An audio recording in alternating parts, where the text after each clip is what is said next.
Richard Wayne Penniman was born on 5 December 1932. He died at the age of 87 in Tennesseeon on 9 May 2020. The cause of his death was revealed to be bone cancer. At the time of his death, he was living with his brother in Nashville, Tennessee.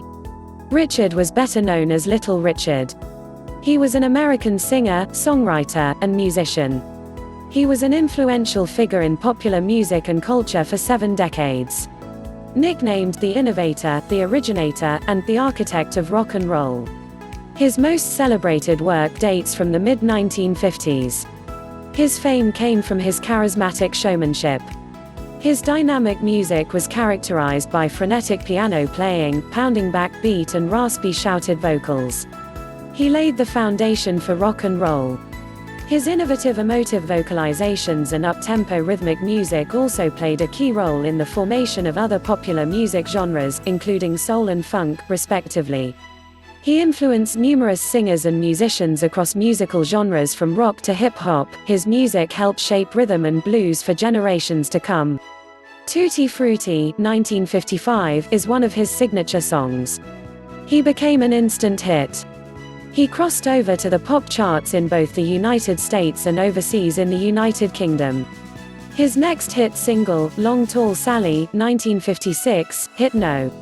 1 on the Billboard Rhythm and Blues Bestsellers chart, followed by a rapid succession of 15 more hit singles in less than 3 years. His performances during this period resulted in integration between white Americans and African Americans in his audience. In 1962, during a 5-year period in which he abandoned rock and roll music for born-again Christianity, concert promoter Don Arden persuaded him to tour Europe. During this time, Arden had the Beatles open for Richard on some tour dates, capitalizing on his popularity. Richard advised the Beatles on how to perform his songs and taught the band's member Paul McCartney his distinctive vocalizations. He is cited as one of the first crossover black artists, reaching audiences of all races. His music and concerts broke the color line, drawing blacks and whites together despite attempts to sustain segregation. His contemporaries, including Elvis Presley, Buddy Holly, Bill Haley, Jerry Lee Lewis, the Everly Brothers, Gene Vincent and Eddie Cochran, all recorded covers of his works. Taken by his music and style, and personally covering 4 of his songs on his own 2 breakthrough albums in 1956, Presley told Richard in 1969 that his music was an inspiration to him and that he was the greatest. Richard Little was honored by many institutions. He was inducted into the Rock and Roll Hall of Fame as part of its first group of inductees in 1986. He was also inducted into the Songwriters Hall of Fame. He was the recipient of a Lifetime Achievement Award from the Recording Academy and a Lifetime Achievement Award from the Rhythm and Blues Foundation. In 2015, Penniman received a Rhapsody and Rhythm Award from the National Museum of African American Music for his key role in the formation of popular music genres and helping to bring an end to the racial divide on the music charts and in concert in the mid-1950s, changing American culture significantly. Tutti Frutti was included in the National Recording Registry of the Library of Congress in 2010, which stated that his unique vocalizing over the irresistible beat announced a new era in music. Let's learn about his early life. Richard Wayne Penniman was born in Macon, Georgia, on 5 December 1932. He was the third of 12 children of Lever May, née Stewart, and Charles Bud Penniman. His father was a church deacon and a brick mason, who sold bootlegged moonshine on the side and owned a nightclub called the Tip-In Inn. His mother was a member of Macon's New Hope Baptist Church. Initially, his first name was supposed to have been Ricardo, but an error resulted in Richard instead. The Penniman children were raised in a neighborhood of Macon called Pleasant Hill.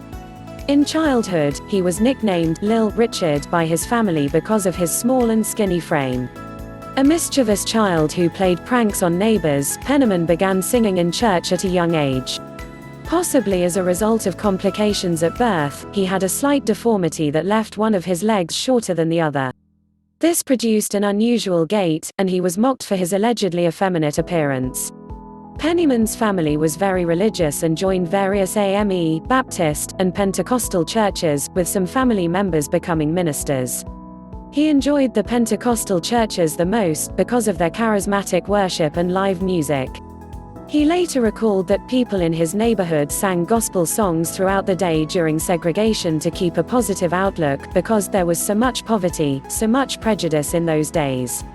He had observed that people sang to feel their connection with God and to wash their trials and burdens away. He was gifted with a loud singing voice. He recalled that he was always changing the key upwards and that they once stopped him from singing in church for screaming and hollering so loud, earning him the nickname Warhawk. As a child, he would beat on the steps of the house, and on tin cans and pots and pans, or whatever, while singing, which annoyed neighbors. Richard's initial musical influences were gospel performers such as Brother Joe May, Sister Rosetta Tharpe, Mahalia Jackson, and Marion Williams. May, a singing evangelist who was known as the Thunderbolt of the Middle West because of his phenomenal range and vocal power, inspired Penniman to become a preacher. Penniman attended Macon's Hudson High School, where he was a below-average student. He eventually learned to play alto saxophone, joining his school's marching band while in 5th grade. While in high school, he got a part-time job at Macon City Auditorium for local secular and gospel concert promoter Clint Brantley. He sold Coca-Cola to crowds during concerts of star performers of the day such as Cab Calloway, Lucky Millinder, and his favorite singer Sister Rosetta Tharpe. Let's talk about his personal life. How were his relationships and what about his family? Around 1956, Little Richard became involved with Audrey Robinson. At that time, she was a 16-year-old college student. She was originally from Savannah, Georgia. Penniman and Robinson quickly became acquainted even though Robinson was not a fan of rock and roll music. Penniman wrote in his 1984 autobiography that he invited other men to have sexual encounters with her in groups and that he once invited Buddy Holly to have sex with her. Robinson denied those claims. Richard proposed marriage to Robinson shortly before he converted to Christianity, but she refused. Robinson later became known under the name Lee Angel and became a stripper and socialite. Penniman reconnected with Robinson in the 1960s, though she left him again after his drug abuse worsened. Robinson was interviewed for Penniman's 1985 BBC documentary on the South Bank Show and denied his claims as they went back and forth. According to Robinson, Penniman would use her to buy food in white-only fast food stores as he could not enter any due to the color of his skin. Little Richard met his only wife, Ernestine Harvin, at an evangelical rally in October 1957. They began dating that year and wed on July 12, 1959, in California. According to Harvin, she and Penniman initially enjoyed a happy marriage with normal, sexual relations. When the marriage ended in divorce in 1964, Harvin said it was due to her husband's celebrity status, which had made life difficult for her. Penniman would state that the marriage fell apart due to his being a neglectful husband and his sexuality. Both Robinson and Harvin denied Penniman's statements about being he was gay. He believed they did not know it because he was such a pumper in those days. During the marriage, he and Harvin adopted a 1-year-old boy, Danny Jones, from a late church associate. Penniman and his son remained close, with Jones often acting as one of his bodyguards. Ernestine later married McDonald Campbell in Santa Barbara, California, on the 23rd of March 1975. Now about his most controversial lifestyle with sexuality. Little Richard said in 1984 that he played with just girls as a child and was subjected to homosexual jokes and ridicule because of his manner of walk and talk. His father brutally punished him whenever he caught him wearing his mother's makeup and clothing. The singer said he had been sexually involved with both sexes as a teenager. Because of his effeminate mannerisms, his father kicked him out of their family home at 15. In 1985, on the South Bank Show, Penniman explained, "My daddy put me out of the house. He said he wanted 7 boys, and I had spoiled it, because I was gay." Penniman first got involved in voyeurism in his early 20s, when a female friend would drive him around and pick up men who would allow him to watch them have sex in the backseat of cars. Penniman's activity caught the attention of Macon police in 1955 and he was arrested after a gas station attendant reported sexual activity in a car Penniman was occupying with a heterosexual couple.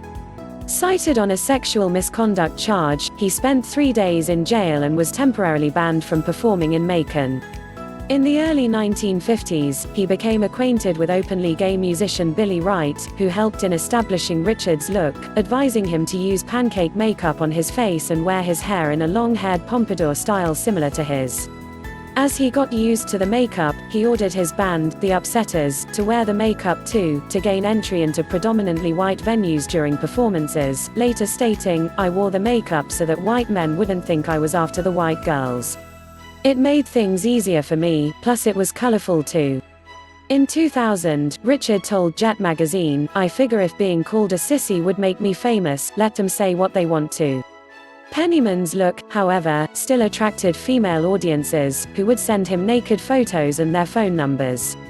Groupies began throwing undergarments at Richard during performances. During his heyday, his obsession with voyeurism carried on with his girlfriend Audrey Robinson. He later wrote that Robinson would have sex with men while she sexually stimulated Penniman. Despite saying he was born again after leaving rock and roll for the church in 1957, he left Oakwood College after exposing himself to a male student. After the incident was reported to the student's father, he withdrew from the college. In 1962, Little Richard was arrested for spying on men urinating in toilets at a Trailways bus station in Long Beach, California.